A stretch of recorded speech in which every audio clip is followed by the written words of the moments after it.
Граѓаните на Република Македонија со своји идеи од денеска започнаа да ја пишуваат новата програма на ВМРО ДПМНЕ. Не е прв пат оваа партија да бара идеи од граѓаните кои подоцна ги преточува во реални проекти со кои им се олеснува животот. Легализацијата на дивоградбите, намалувањето на акцизите со кои се овозможи да се купуваат поволни возила, мерката за отпис на долговите се дел од идеите кои беа вметнати во програмата на ВМРО ДПМНЕ и се претворени во реални мерки од кои бенефит имаа илјадници граѓани.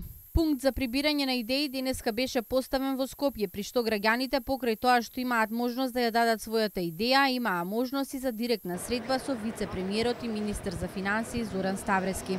ВМРО ДПМНЕ од денес е на терен во насока на добивање на повеќе идеи и средби со граѓаните со цел програмата на ВМРО ДПМНЕ за новите избори за периодот од 2016-2020 да биде програма во која што ќе се содржат што е можно поголем број на проекти, мерки, идеи на граѓаните на Република Македонија, бидејќи ВМРО ДПМНЕ така и досега работеше.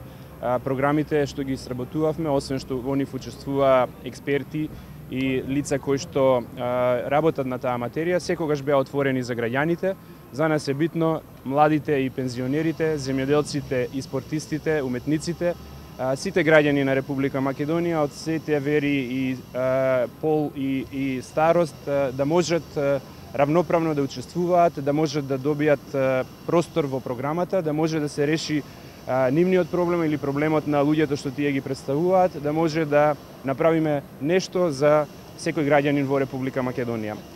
Студентот од општина Аеродром денеска како идеја за новата програма на ВМРО ДПМНЕ предложи изградба на голема современа читална во оваа општина која ќе работи и во вечерните часови и ќе им биде достапна на студентите во секое време за да не мора да одат до центар и Карпош.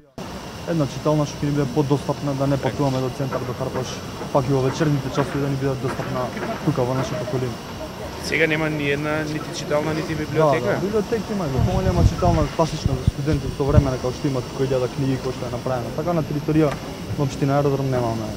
Значи барате читална во која што младите ќе можат, студенти и други да отидат на едно место да читаат, да имаат литература на располагање.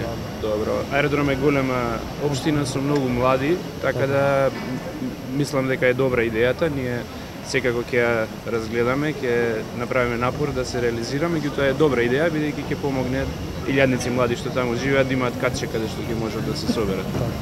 Ставрески слушна и многу други идеи кои ќе бидат разгледани и ги охрабри сите граѓани на Република Македонија да даваат своји предлози и да бидат дел од новата програма на ВМРО ДПМНЕ и сами да ја креираат својата иднина.